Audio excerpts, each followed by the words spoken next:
Hello, you wonderful people, and welcome to another episode of Crime Centric. This being a show where I talk about TV shows that are crime dramas. For today's episode, I'm going to talk about The Cleaning Lady, Season 4, Episode 9. A lot of really interesting things went down in this episode, so let's break it down. So, we're picking up in the aftermath of last episode. The ADA is meeting with Tony and Jorge, and this almost feels like a little bit of like a Mr. and Mrs. Smith type of meeting. Obviously, that's with a therapist, and this is with an ADA, but it's just them being like, oh, we're a perfectly normal couple, everything's fine.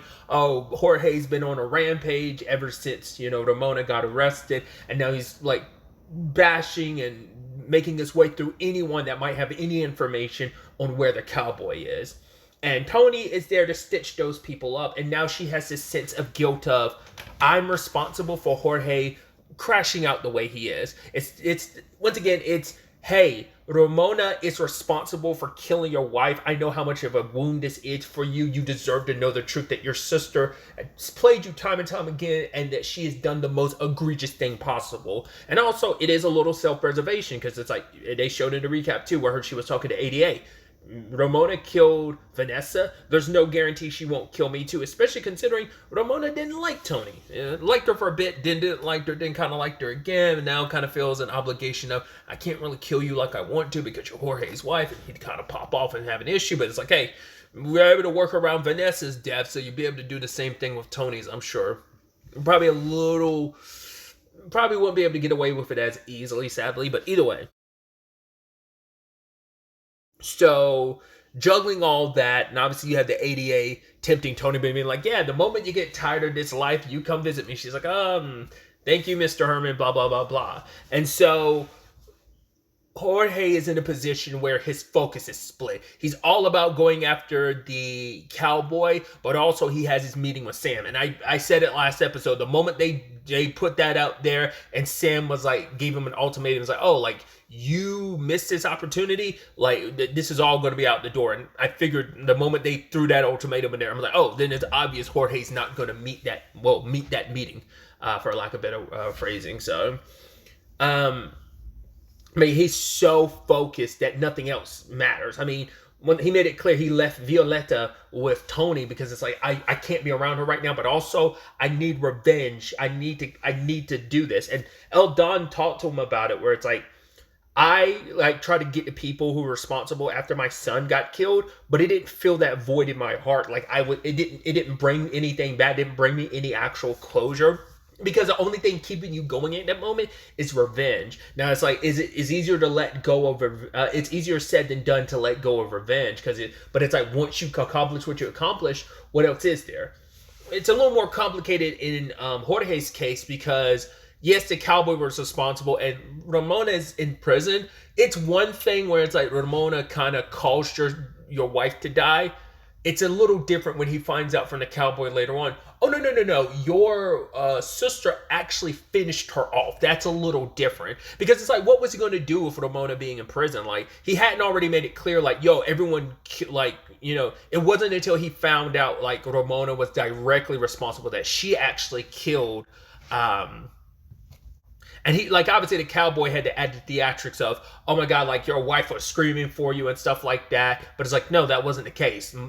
I mean, from what we saw last episode, it seemed like Ramona just came over, covered her mouth and nose, and she just died. So, but he added the extra stuff, which I'm like, that's stupid. You act so casual and stuff, like, oh, you caught me with my pants down, this and that. Because I guess he figured he could rile Jorge up enough, because I think, like a lot of people, he underestimates Jorge. He's like, well, you're soft. You're not going to do anything to me. It's like, okay, you go ahead and think that. You keep running your mouth. And, oh, how did that serve you? You got choked to death, So it's like, oh, who's laughing now, you bastard? But now Jorge's like hell-bent on, like, Ramona, I'm not even going to kill her myself. Make the word out there known in the prison that she's in, that she sin cara. Her initial stint in prison, she had to hide the fact that she sin cara so she wouldn't catch any heat.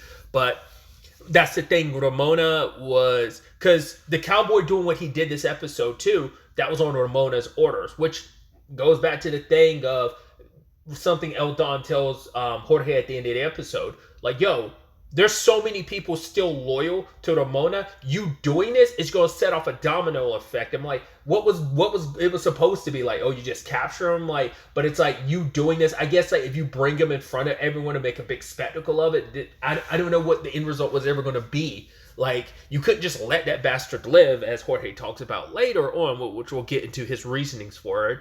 But I don't know how you resolve that situation any other way, because he already, like, he made a move this episode. Granted, it wasn't his decision, it was Ramona's. Because I thought it was interesting, like, the poor girls at the beginning, where it's like they are they're drug mules, and how they're, I mean, it doesn't make it any better, like what orifice like you're like having to like shove drugs do, whether it's like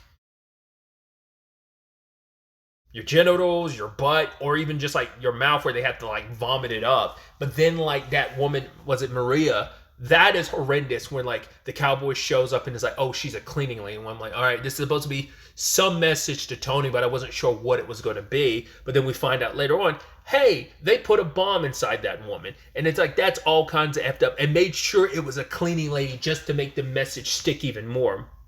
Making sure that it went to, that Maria went to the hospital that Tony works at.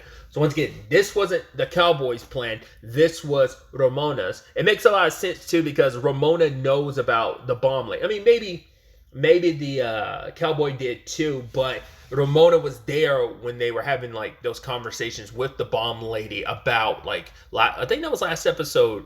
Yeah, it was definitely last episode. Well, to be fair, the cowboy was the one who planted the bomb, but I'm sure Ramona was in those rooms, like when I believe she was, when Eldon and Jorge were talking to Miss Jones, the bomb maker. So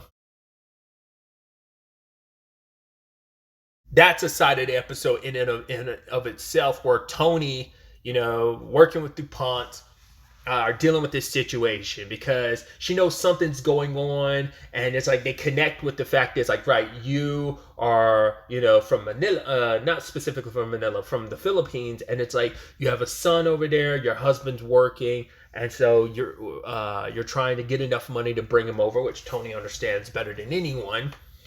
But then it's like, wait, finding out you're a cleaning lady, you're connected to Sincata. It's like, this seems a little weird. All right, let's get her an x-ray. Already had that in her mind, but it's like, there's something else going on here. They find out there's a bomb inside. Bomb defusal kind of gets brought in, and now it's like the hospital is being exited, but Tony doesn't want to leave Maria because she blames herself. She's like, this is all happening in so many regards because of me. I'm the one that set this in motion. Now this poor girl is being utilized like this because of me. So it's like, I have to save her. I have to keep her alive, because now I know she's got a son out there. I don't want to orphan a child. But she even like breaks down thinking about it later. It's like, I could have orphaned my own child. I put so many people in danger doing what I did. I could have died today. So many other people could have died today. And it's like, yeah, you're trying to do the right thing, but it's also like from a selfish need to correct a mistake you feel like you brought about. Because you're like, if I hadn't done what I did last episode, I wouldn't have set the dominoes tumbling over, leading to the current situation. So she was able to get herself inside of the surgery room, because the bomb squad was kind of like, no, we're not doing that. We're bringing in our own surgeon, but it's like they're an hour and a half out. If who knows what the things that could set off that bomb. She could go into sepsis and die, and that could end up like doing something and triggering something internally in her that ends up setting off the bomb. So hell, partway through it, like her heart stops beating, and like Tony has to physically pump her heart. And then the lady's like, well, you're going to have to move. My priority is stopping the bomb, saving as many lives as possible. I get it. You want to save this girl's life. That's perfectly fine. But it's kind of like you always have to weigh the option. And for Tony, it's like, we're not weighing options. But it's like, once again, it's a situation where you understand where Tony's coming from, but at the end of the day, it's still a selfish thing of like, you are doing this because you want to save this one life while potentially endangering others, But it's like her desperate need to make sure, like, no, this mother gets back to her child, but also I'm driven by my own guilt being, that I'm responsible for you being here. So they end up cutting the right wire, and Tony and DuPont, like, sew her back up. Yeah, Tony ends up telling him everything about her situation. It's like, yeah, like the guy was the Cartel's doctor, and just to kind of keep my just to kind of keep them from ever using me again, I put myself in this position. And I also had a fake marriage to play into all that as well. So she's like, now you know everything about the situation I'm in. And DuPont really didn't have much to say. But when she was there and her hand was shaking, he was like, don't worry, I got the rest of this. Because it's just kind of like, it's almost like all the adrenaline wore off. And she was in like very fight or flight mode. And now it's just like she's crashing down because it's like the reality of it all. It's like it's over. Like your still focus is now wearing off and reality sinking in of like, holy shit, I could have died. Holy shit, my son would have been alone. I told Fee to look after him. And yes, he would have had family to look at him. Look after him. It was never going to be an issue, but it's still the thing of it was too close for comfort type of thing. So going back to the fake marriage of it all, it's interesting because when Tony went back home after the meeting with Herman, I love that Fee was like, because she brings up like, oh yeah, like, you know, my husband's on a revenge here. She's like, did you just called him your husband? She's like, did I? It's like, oh, I get it now. You love Jorge. She's like, what? No, go away. No, I don't. And it's like, oh, but is she starting to catch vibes for Jorge? Maybe, maybe not. You fake something long enough, it becomes real.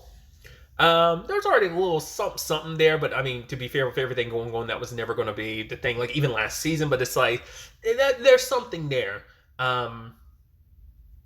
Sadly, the timing just never works out because, like, by the time Jorge figured out, because once again, El Don tried to tell him like, you have something, like you're so focused on, and he even says this later. He was so focused on what he lost, he wasn't paying attention to what he still has in front of him, and it's still like I see. He's like basically a man without a woman is like a lamp without a light. And it's like, I see so much shining through of what you have through Tony, through Violetta. And it's like, focus on that. But he couldn't escape his need for revenge. But he says it later on when he leaves her a voicemail, which even at the time I was like, did she not have his number saved? I was like, that's interesting. But I was like, all right, he got a completely different number. So she probably ignored it while she was having her sexy time with DuPont. But because it was an unknown number, like what would things have changed if she had seen that it was Jorge's number? Who knows? But for him, it's like, I want what we have to be real. Like I killed the cowboy because it wasn't just about what he did to Vanessa. It was because I thought about, I can't let this bastard live because he could always come after you. And he would have, because Ramona would have, well, he had plans. I think he had plans to bounce and go to Australia because after doing what he did. But yeah, like but to be fair, he would have never done anything without Ramona say so. But it's also like self-preservation, so he might have, who knows. But yeah, Jorge wants to make things real with them, which is sad because at the same time this is happening, DuPont and her are doing their thing too. So I knew things were going to be a little bit of a complicated love triangle.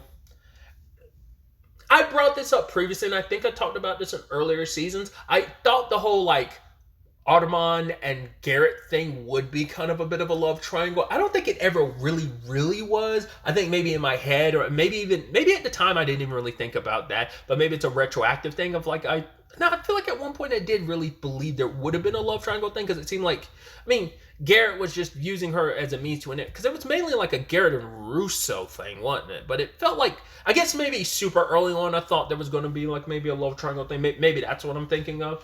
But now there definitely is. And it's interesting too, because DuPont stands up to Jorge, because Jorge is like, did she go home? It's like, oh, did she?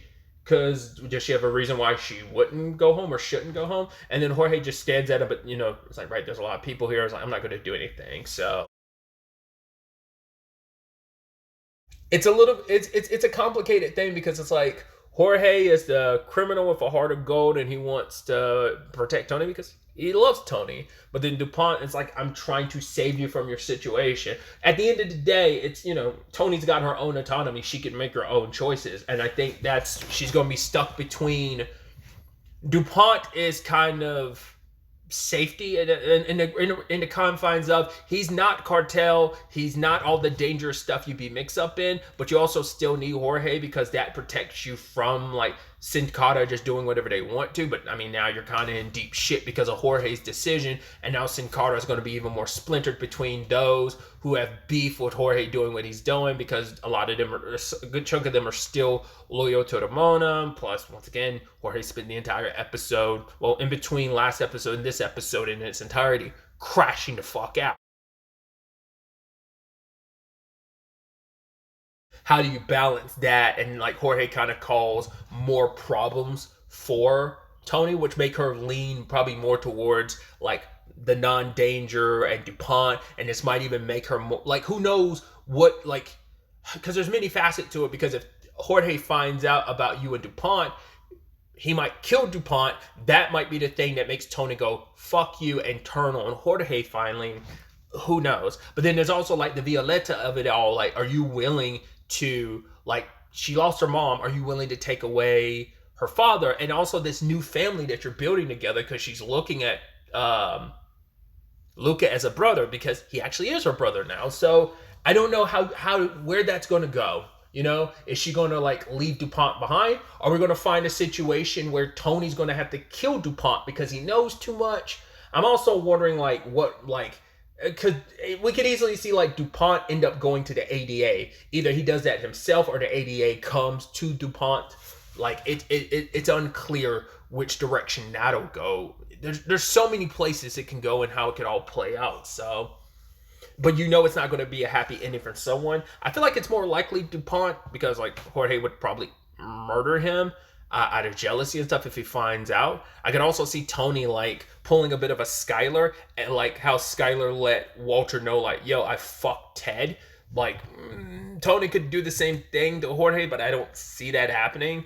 Like they got caught up in the moment. The big question is like, now that you're not like so grief stricken and just rattled, and then like you needed someone there to comfort you, and y'all definitely comforted each other. The question is, what is the aftermath of this? DuPont's going to probably be like, yo, Tony, like we can find a way out of this together. And now Tony's probably like, that was a mistake. I guarantee you she'll probably talk to Fee about it, but because Fee's the only person she'll be 100% honest with. So. And once again, considering who Jorge is, it's like you don't want to be honest with him about that, because he'll turn all his anger at DuPont and probably kill him. So it's going to be interesting to see how that all shapes up and plays out. Jorge did initially kind of give up on the deal for the mines, because he's like, at the end of the day, I don't care. Sam, he could have all of them. So now, initially, I didn't know, like, him not showing up for the deal, I thought like, oh, like the war will continue, which that wasn't something, that wasn't really something that Eldon said or anything. He mainly brought up there's a lot of massive debt in Sin Cara, and it's like a lot of money and like power and position was put into making this deal go through. So now you're giving Samuel the edge, because the whole concern was like, yo, if things don't go well, this will be a full-blown war. But now it might even turn into a full-blown civil war amongst Sin Cara. So who knows how that's going to shape up and play out. But I mean, it's like, at the end of the day, Sam gets to keep the mining rights and Jorge's fine with that, but it's like you sacrifice so much to get that. But once again, it's the whole conversation of letting go. Because of what I lost with Vanessa, I kind of have to let that go. I've held on to that too long. Need to focus on what I have and cherish what I have, and that's you, Tony. I want to move forward, make what we have is real. You also had the fee of it all, where it's like she's making good money, hiring, people who are undocumented as well. And, Benny's the one like, yo, we need to expand the operation, but she doesn't want to draw too much attention. As she brings up, she's had too many run-ins with law enforcement the past 3 seasons. So it's like, I don't need more heat on top of me. So she's willing to kind of not go that far, because especially now she has enough money to buy her house. But then she gets like, sucker punched by the fact that she's going to have massive interest rates because of her undocumented status. She's also going to have to pay double. It's like, why did you not know my undocumented status before when you gave me the estimates of what I need to pay as a down payment and what the interests are going to be? In fact, she's like, oh, basically, what I have to pay as a down payment is now double. It's like you're moving the goalpost, all because I am undocumented. I get it. There's reasons behind it, but it's like she worked tooth and nail to get this far. She went down some shady means and shady routes to get this far, and now it's like it was all for nothing. So she's like, you know what? Screw that. This system isn't going to like look out for smaller people like me. Got to make moves, got to make things happen. So she's expanding the operation, bringing in more drivers, and Benny's super happy about it, like making a whole Matrix reference about it. She's just like, I think she was like, you're weird, you know that? And he's like, yeah, I know it. She's like, I forgot what it was. So basically, she was kind of calling him out for being weird. So we'll see how long this lasts. You are like your former employer, the guy you were like doing a ride share under, he's eventually going to find out about this, and that's probably going to be an issue because he seemed like a solo operation, but the fact is you have no idea who he might be connected to, or just to screw you over, he might try to implode your business by letting law enforcement know what's up because you're cutting into his business. In fact, you're overtaking his business and eating out, you're taking money out of his pocket essentially. So how that's going to fare and how that's all going to play out, it's going to be interesting. Some very, very fascinating developments. But really, that's all I wanted to talk about. Till the next time we meet, be happy, be safe, live life to the fullest, and enjoy it. Good day and goodbye.